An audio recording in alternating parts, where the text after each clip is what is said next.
ముందుగా ఈరోజు నాకు నైతిక మద్దతు ఇచ్చినటువంటి BRS party working president KTR గారికి, ప్రతిపక్ష నాయకులు మధుసూనాచారి గారికి, గౌరవ మాజీ మంత్రివర్యులు, గౌరవ శాసనసభ్యులు, గౌరవ శాసన మండలి సభ్యులు, పార్లమెంట్ సభ్యులు, పార్టీ నాయకులు, కార్యకర్తలు, ఉద్యమకారులు, ఎంతోమంది న్యూట్రల్స్ కూడా ఈరోజు సంఘీభావాన్ని తెలియజేసిన ప్రతి ఒక్కరికి శిరస్సు వంచి కృతజ్ఞతలు తెలియజేస్తూ ఉన్నాను.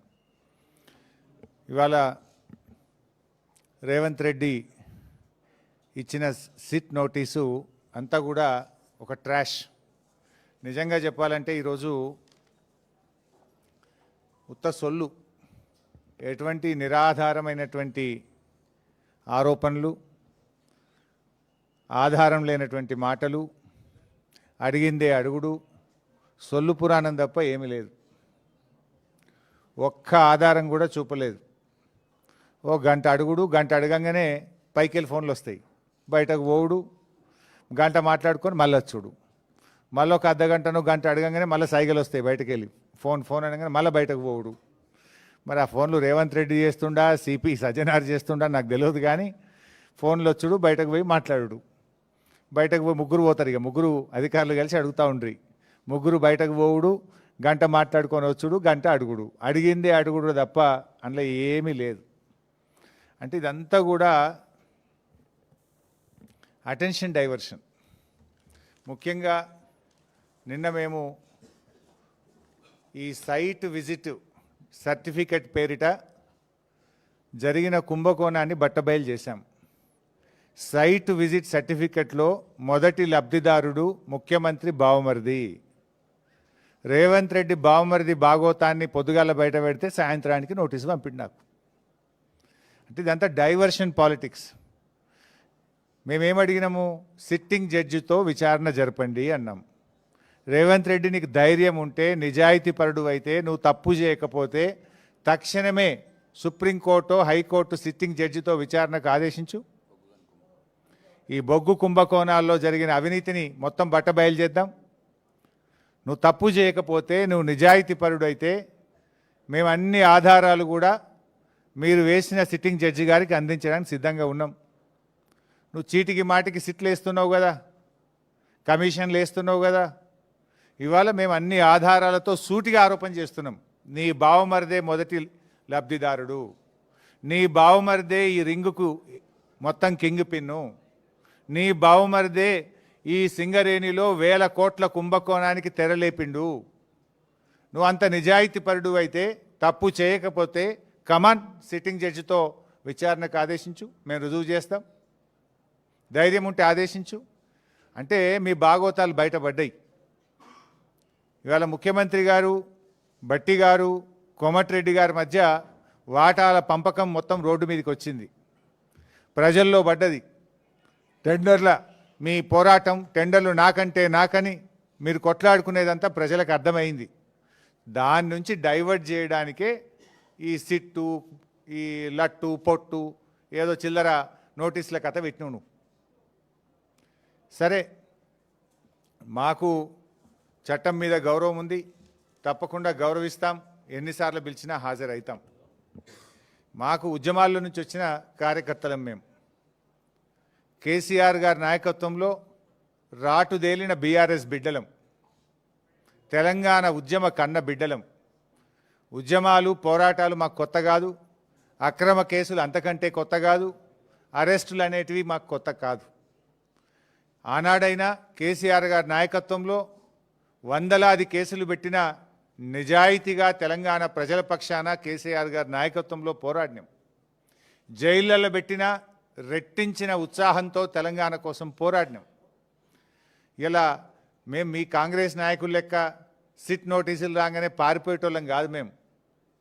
మీరు పిలిస్తే వచ్చినాం, బాజాప్తా వస్తాం. మీరు ఎన్ని ప్రశ్నలు అడిగినా సమాధానాలు చెప్తాం.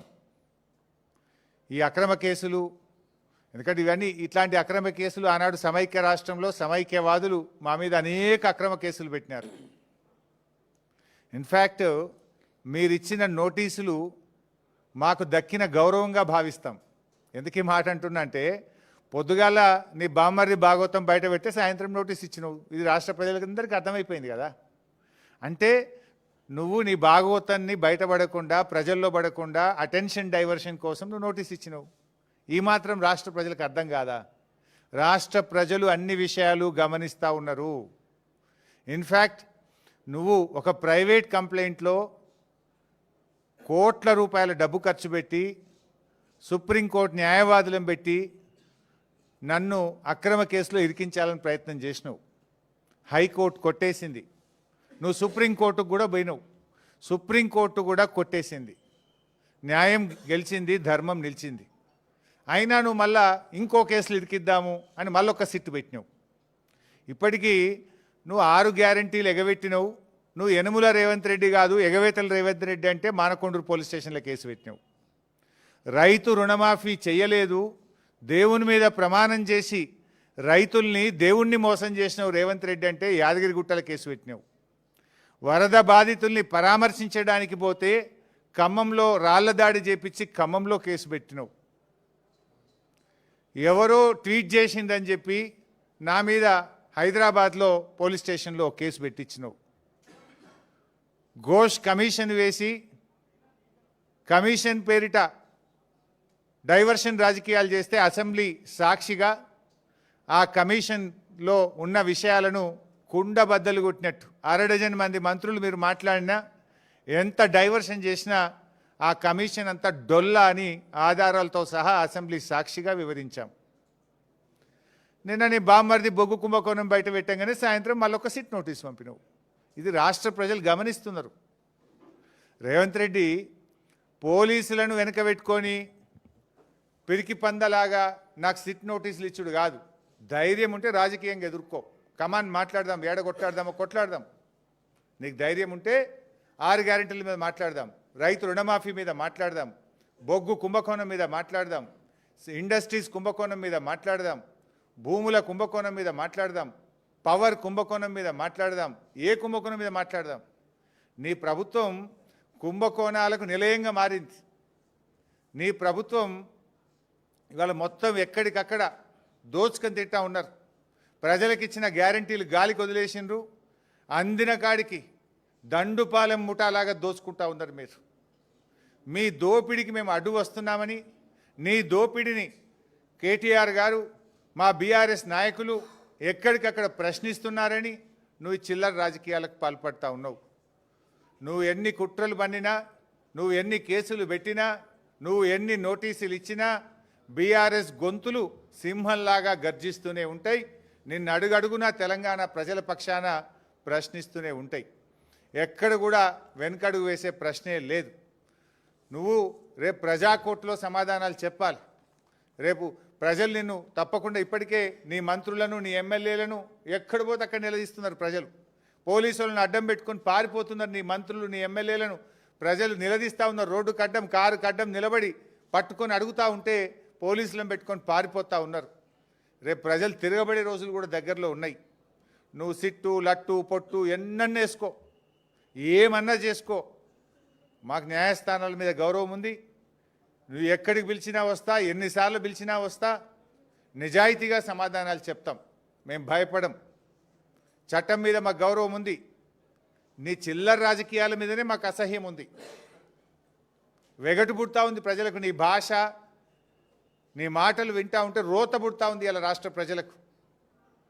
రేవంత్ రెడ్డి గారు చూసుకో, అసలే ఇడిచిపెట్టాం, నేను ఇంకా గట్టి కొట్లాడతాం. నీ 6 గ్యారెంటీల అమలు మీద, నీ కుంభకోణాల మీద మేము మా పోరాటాలు జరుపుతూనే ఉంటాం. మాది ఉద్యమ పార్టీ, రాష్ట్రం సాధించిన పార్టీ బీఆర్ఎస్ పార్టీ. మేము కేసీఆర్ సృష్టించిన సైనికులం, కార్యకర్తలం. మాకు త్యాగాలు తెలుసు, మాకు పోరాటాలు తెలుసు. నీలాగా వెన్నుపోట్లు, కుట్రలు, కుతంత్రాలు, చీకటి రాజకీయాలు మాకు తెలియవు. మా కేసీఆర్ నేర్పింది పోరాటం, త్యాగం, ప్రజల పక్షాన నిలబడడం మా కేసీఆర్ గారు నేర్పినారు. నువ్వు ఎన్ని సిట్ నోటీసులు పంపుతో పంపు, మేము భయపడేది లేదు. కానీ నువ్వు దర్యాప్తు పేరు మీద ఆడుతున్నటువంటి ఈ నాటకం తెలంగాణ ప్రజలు నిశ్చితంగా గమనిస్తూ ఉన్నారు. నాకు తెలిసి ఇవాళ మళ్ళీ లీక్ ఇస్తారు. ఇట్లయిందట, అట్లయిందట, లోపలనో ఓ చిల్లర లీక్ ఇస్తారు. దమ్ముంటే వీడియో బయటపెట్టు. మొత్తం వీడియో రికార్డింగ్ అయింది కదా. I am challenging Revanth Reddy. ఇవాళ జరిగిన నన్ను అడిగిన ప్రశ్నలు, నేను చెప్పిన సమాధానాలు మొత్తం వీడియో బయటపెట్టు, రాష్ట్ర ప్రజలు చూస్తారు. చిల్లర లీకులు ఎందుకు ఇస్తావు? మళ్ళీ నాకు తెలిసి ఇప్పుడు సాయంత్రం లీక్ ఇస్తారు. లీకుల ప్రభుత్వం ఇది.